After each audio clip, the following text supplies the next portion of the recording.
Welcome to the Flying Cravat podcast with Boomer Isles. Like and subscribe.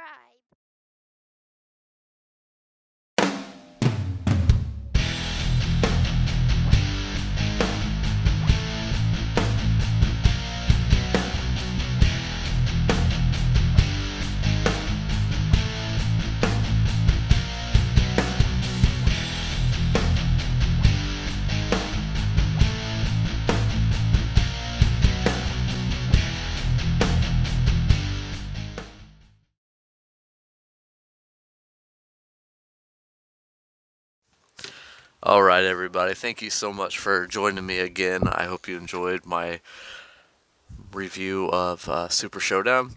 Like I said last week, this is going to be another special episode, and it came from a question that was asked, and that question was, with WWE being as transparent to its viewers as it ever has. Again, with the injuries and suspensions and firings, using the wrestler's real name, the opening package that says that they're actors and what they're saying doesn't really reflect their personal views. And also with social media, if an invasion angle would work in today's WWE, I think it can, and I think it could be done really well and generate a lot of interest. So that's what I'm going to do. I'm going to do a New Japan Pro Wrestling invasion of WWE. It's going to be broken up into two parts, and it's going to last from July until April, and then I will book it in a way so that if they wanted to continue it, they could, or if they wanted to end it there, they could, and there would be some resolution. As far as my fantasy booking, I've been doing wrestling simulators since the late 1990s.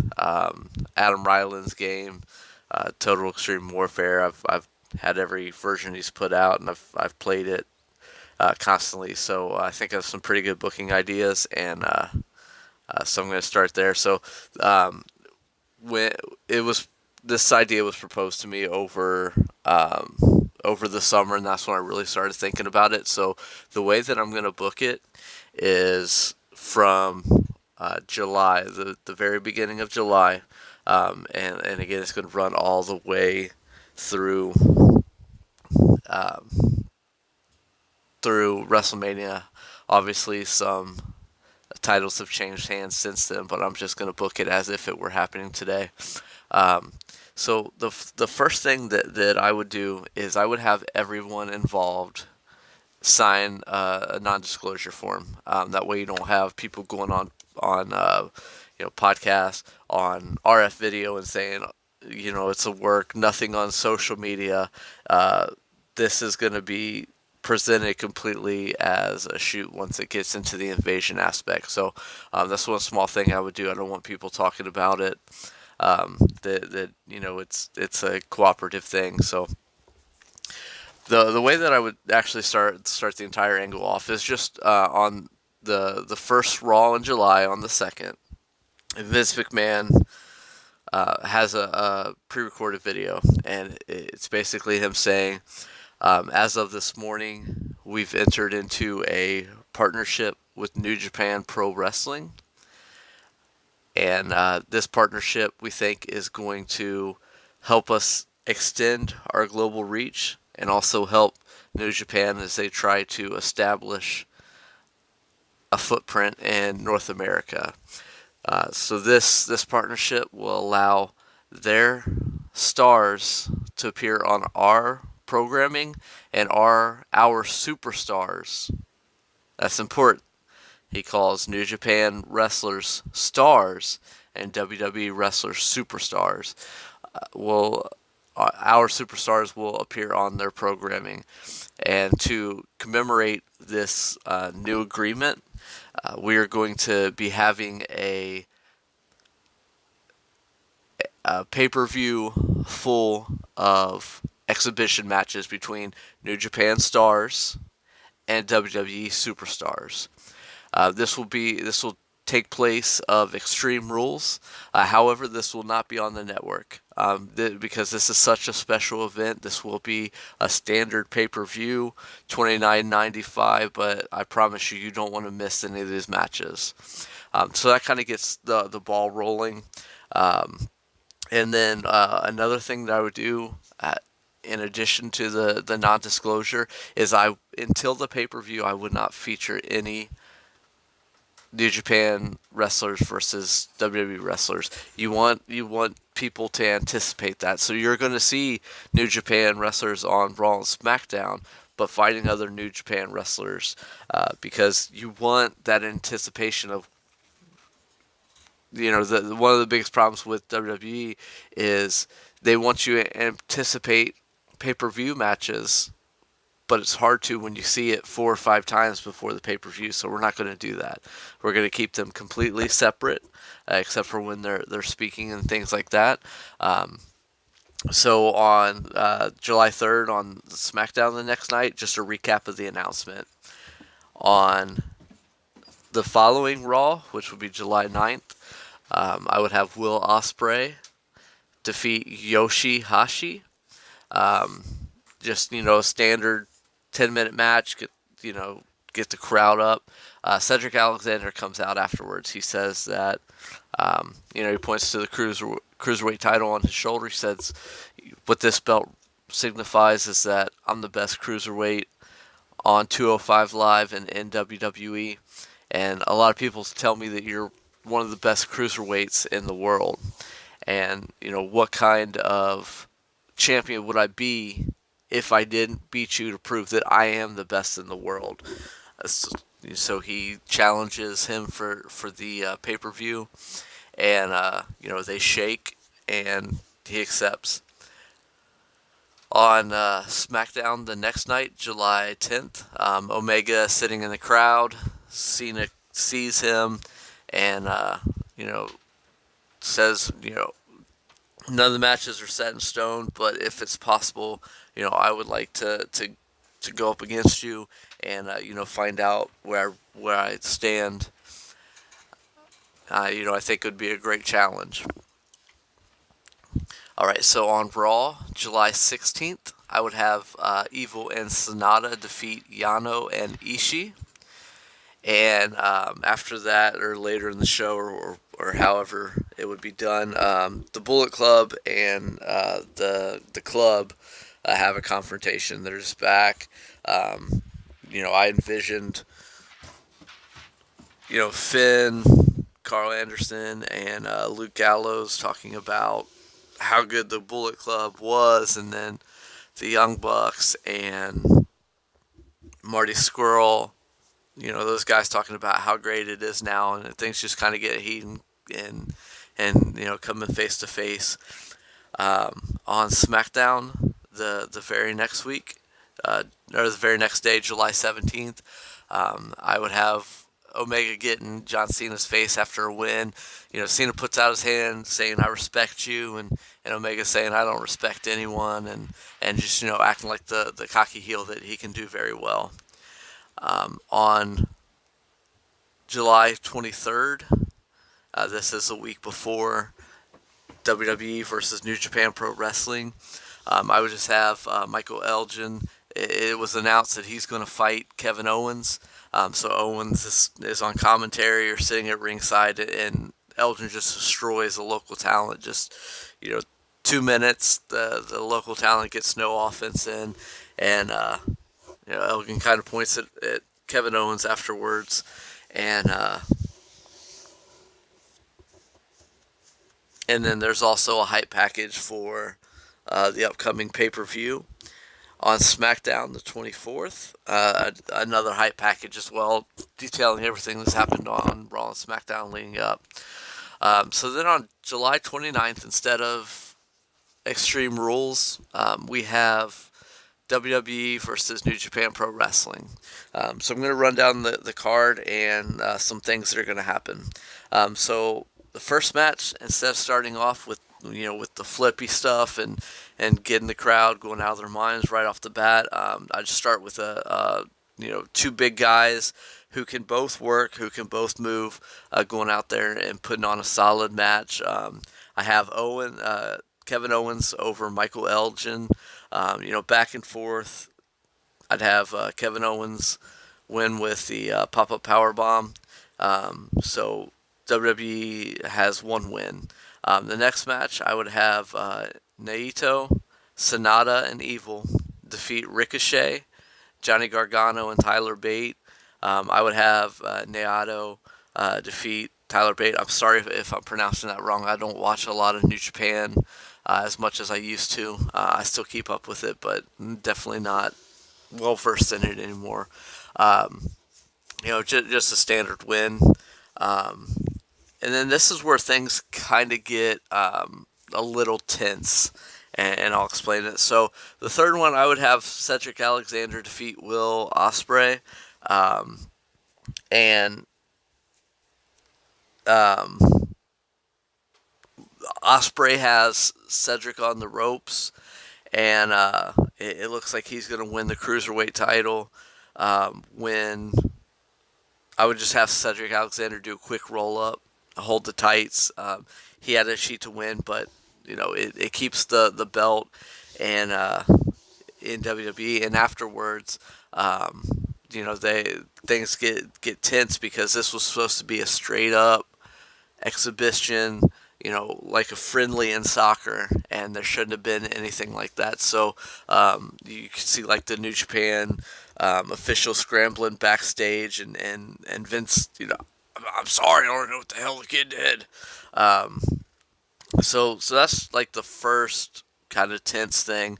The next match I would do, match 4, would be the Club, Anderson Gallows and Balor defeating the Bullet Club, Martin Squirrel, Page, and Chase Owens.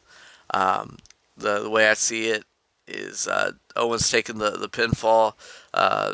They dispatch of Marty Squirrel and Hangman Page, and they hit the Magic Killer, and then Finn comes off with the coup de grace for the win. The next match, I would have Okada defeat Rollins. Pretty straight up. Rollins takes the fall here, but one of the main parts of this angle would be designed to get Rollins, get him to become a superstar, and that will definitely come. I would follow that up with the Revival defeating the Young Bucks, and this is another part where it gets kind of tense. So the Revival wins with the Shatter Machine, while Nick Jackson appears to have a knee injury. So they hit it on Matt. As they're coming back into Gorilla, and something else that I would set up so that it doesn't seem so odd is I would have, a shot of everyone coming back up to the ramp, a show of respect except for Cedric Alexander and Will Ospreay. Ospreay just kind of storms off because he feels like he got cheated. And this time I would have, I forget which young buck I said, but whoever had his knee come back saying that one of the members of the Revival shot on him. There's a heated confrontation again backstage between Vince and the New Japan New Japan officials. So things are tense backstage. Match 7, I would have AJ Styles defeating Tanahashi. In a really good back and forth match. Styles wins with the phenomenal forearm. And match 8, Omega versus Cena. So here's what I would do. I would have them go a solid 15 minutes of just back and forth, breakneck, no rest spot wrestling. And about the 12, 13 minute mark, what I would have is the locker rooms clear out. You see like one person on the stage, and then a couple and a couple more. The old phrase is a I can't remember what it's called.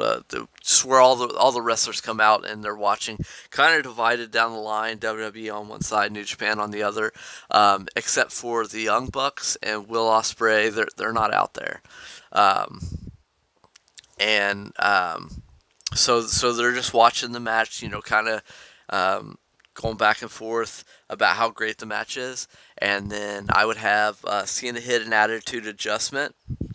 The ref goes down. Nick Jackson jumps the guardrail, pulls the ref out, and at that point the WWE wrestlers would be kind of like, what's going on here? And then so I'd have Cena clothesline him over the ring, turn around. There's the other young buck who hits him in the head with the chair, and the reason you have to do that. And I know, concussions and NCT are obviously very scary. Cena could put his hand up. He could be very well protected. But in order for this to look like a legitimate shoot, you have to break the rules. You have to have a head chair shot because everyone's been programmed to know that cannot happen. Also, he gets a lot of blood. Like, think his feud with JBL when he just had all that blood, that crimson mask. You gotta have that because that's gonna shock people and say that's not supposed to happen. So he takes the big head share shot. Blood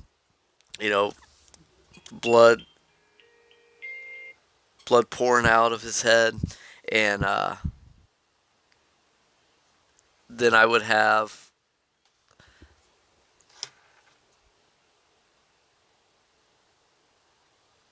Hold on 1 second, my alarm just went off. Okay, then I would have them lay down the chair. I gotta back up. So when that chair shot happened and Cena goes down, the WWE wrestlers, they start kind of walking to the ring, quick jaunt to the ring, and they're just jumped by New Japan, just full out melee on the entrance ramp, throwing people in the crowd, stuff you don't see anymore, and they so they lay a chair down. Omega does his finish. I think it's called the One Wing Angel, something like that, onto the chair, and beats Cena. And so, afterwards, there's a big fallout. Security comes out. They're trying to break up the wrestlers. McMahon's yelling at the New Japan people. It's just chaos as it goes off the air. And they don't do that anymore, really, and it's a shame because that always, during the Attitude Era, during NWO, whenever it ended in chaos, that was the next one was a show that you had to watch, just to see what went on, and they don't do that enough anymore.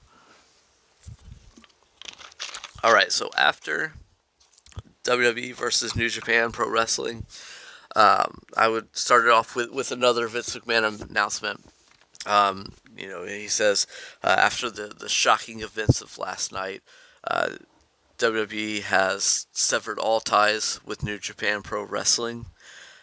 We will no longer mention their company name or their wrestlers, and there will be no mention of the partnership that we once had. And on a personal note, quite frankly, I'm pretty disappointed in their actions, and I'm disappointed in the opportunity that I feel that they have squandered. Both brands working together, we could have made a big impact. But going forward, we will not mention them, and we will continue building WWE and keep reaching for heights that before we're unreachable, something like that. Totally, we're not going to mention them. We're not going to talk about them. They're dead to us. So Cena comes out. He's got a big patch on his eyebrow, and he comes out and he starts going into just a basic promo. Again, not mentioning them, talking about what's next for him. And he just kind of stops. He kind of looking around. He kind of feels the patch on his head. And he says, They told me before I walked out here that there's some things that I could talk about and some things that I couldn't talk about. But since I had a steel chair wrapped around my head, my memory's a little fuzzy. So, Kenny Omega, if you're watching, you are on my list, and I'm going to exact my revenge. I want you in a fight. It doesn't have to be in a WWE ring. It doesn't have to be in a New Japan ring. It doesn't even have to be in a ring. I'll fight you in the parking lot. I'll fight you in, you know, in an airport terminal. I don't care. I want to get my hands on you. You know what? You found me before. Come find me again. Because if you don't, I'm gonna find you. And his microphone goes dead. And again, they're scrambling backstage. You have to make everything seem real. That's what the NWO did so well. Is everything felt like it went off the script. And whether people want to admit it, there are very few people that don't. I don't know how anyone in 2018 doesn't know that it's scripted. Um, with all the shoot interviews, with all the documentaries, but you still run across people that think it's a legitimate fight. It's really incredible, but everything has to feel like this is not supposed to be happening. We're scrambling. We're trying. Let's cut to something else. So on SmackDown the next week, which would be the 31st of July, Cena comes out to no music, no fanfare, same thing. Where are you? I want you. If you don't find me, I'm coming to find you. So on Raw the following week, which would be August 6th, Cena comes out and he says, I came out here to make the same plea I did last week, but after talking to Mr. McMahon and some of the people in power in WWE, I'm not going to pursue a fight with that person. I'm not going to mention him. There could be a potential lawsuit, and that's something that I wouldn't want to put WWE through. I wouldn't want to put you fans through. The ramifications could be huge if I continue pursuing this, and out of respect for you, out of respect for this company that I love, I'm not going to do that. I'm still pissed off. I still want something to happen, but we're going to go through the legal field. And that's it. On SmackDown, I'm sorry. So after he says that, he says, due to the situation, I felt them that I told them that, I should have been protected. That shouldn't have happened. They agreed. And tonight I will face Roman Reigns, and the winner gets a shot at Brock Lesnar at SummerSlam. So Cena wins that. So on SmackDown on the 7th, on Raw on the 13th, and SmackDown on the 14th, literally nothing happens. They don't talk about New Japan. They don't talk about anything. So we go into SummerSlam, and Cena wins the title. Cena's the Universal Champion. He beats Brock Lesnar. Brock Lesnar wanders off into the woods to work out and hunt and whatever else he does, and we don't hear from him again. So Cena's a champion. So on the next Raw, on the 27th, Raw the 20th, Cena comes out. He's a new champion. He celebrates with the fans. He did the right thing, and now he's got his just desserts. So they also announced that there's going to be a 4-way match, and whoever wins that will be the number 1 contender, and will fight Cena at Hell in a Cell. So Seth Rollins wins that. Cena comes out. Can't wait to wrestle you. It's going to be an honor. Let's put on a show for these people. And they shake hands. So, and going back, one thing that I would have, obviously, if I was booking this, every time that there's a championship match, I would make there be a contract signing. Doesn't have to be big. Doesn't have to be very eventful. Just that way, when there is one, it doesn't seem like, oh, something's going to happen because it's completely out of place. So the following week, the 27th of August, Cena comes out after the main event, comes out, and he's getting the crowd up. So I'm very looking forward to this match. I can't remember when the last time Cena fought Rollins, but this is, oh man, this is going to be great. We're going to tear the house down. But at the end of the day, the Universal title is still going to be around my waist. So he's like, well, anyway, Seth, get out here. Let's sign this contract. Let's make it official. So Seth Rollins' music hits. Nothing happens. Again, you see scrambling. What's going on? Our guy's supposed to be here. He's not here. And so it plays again. And out walks, flanked by the Bullet Club, Kenny Omega. And so he's got, the Young Bucks, Hangman Page, Marty Scurll, Chase Owens, whoever was in at the time. And they even went and they got some giant bodyguards. So they walk out.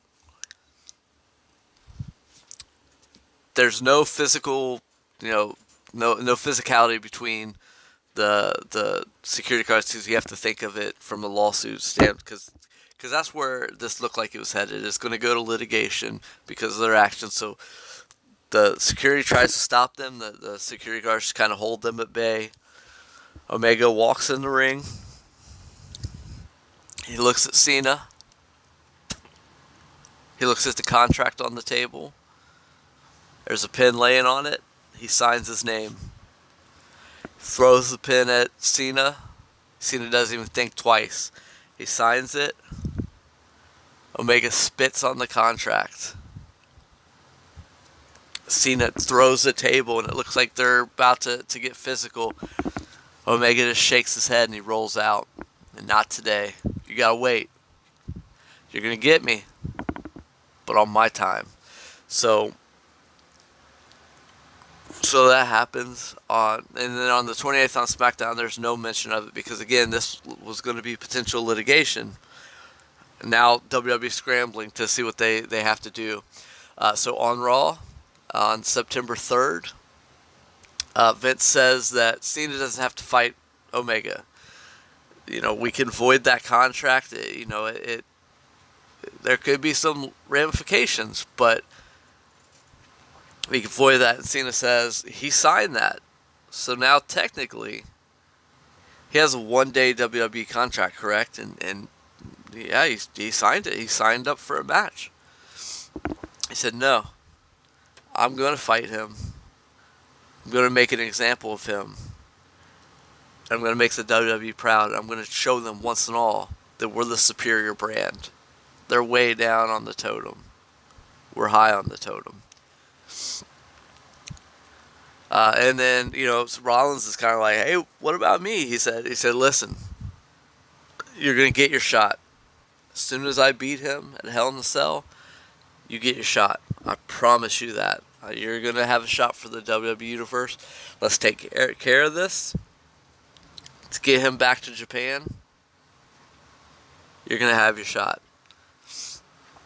So that was Raw September 3rd. On SmackDown September 4th, just a recap of that whole situation, because now that he's technically an employee, they can talk about him. They can't talk about anyone else, but they can talk about Kenny Omega.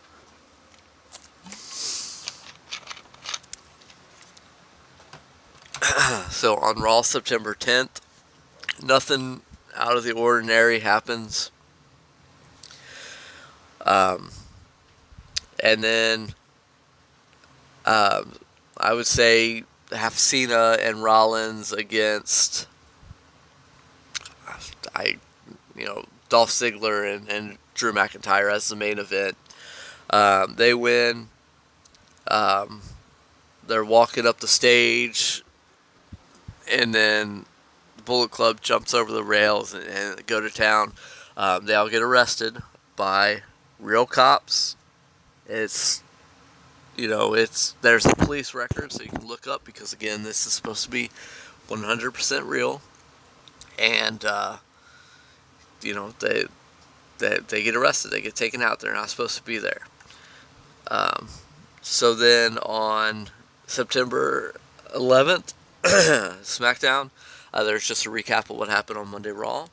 And then that leads right into the 16th, which is Hell in a Cell. And one of the things that happens before the match, while they're showing the hype package, they're taken downstairs, or they're taken to the back real quick, and you see security and police trying to throw out the Bullet Club. They try to get in, they get thrown out. Then we go to Hell in a Cell, and Cena versus Omega for the Universal title. It's back and forth. Another really, really good match.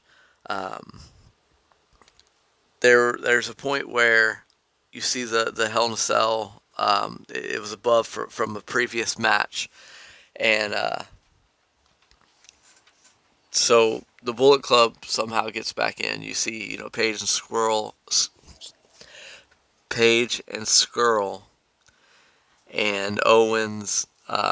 They come back in, and they're trying to get in the ring, and Cena's holding them off. He just hit Omega with a attitude adjustment, and he's holding them off, and he tells them, lower the cage. They're not going to stay out. Lower the cage.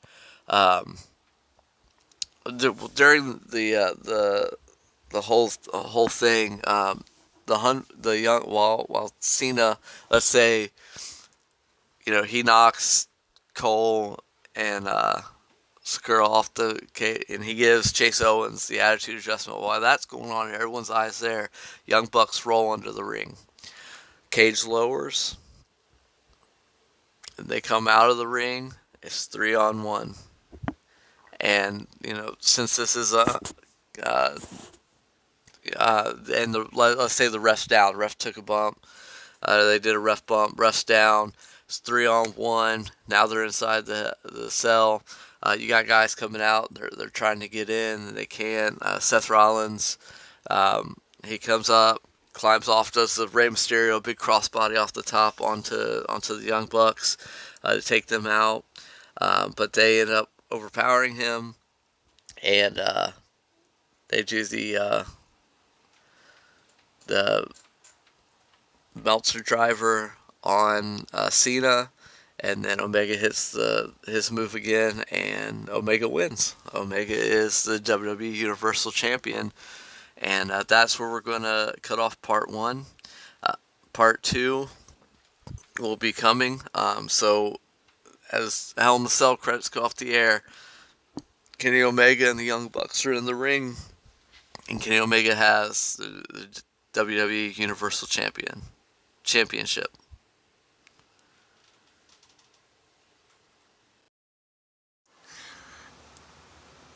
Thank you for watching the Flying Cravat podcast. If you like the video, like and subscribe if you have enjoyed the video. Thank you very much. We'll see you next episode.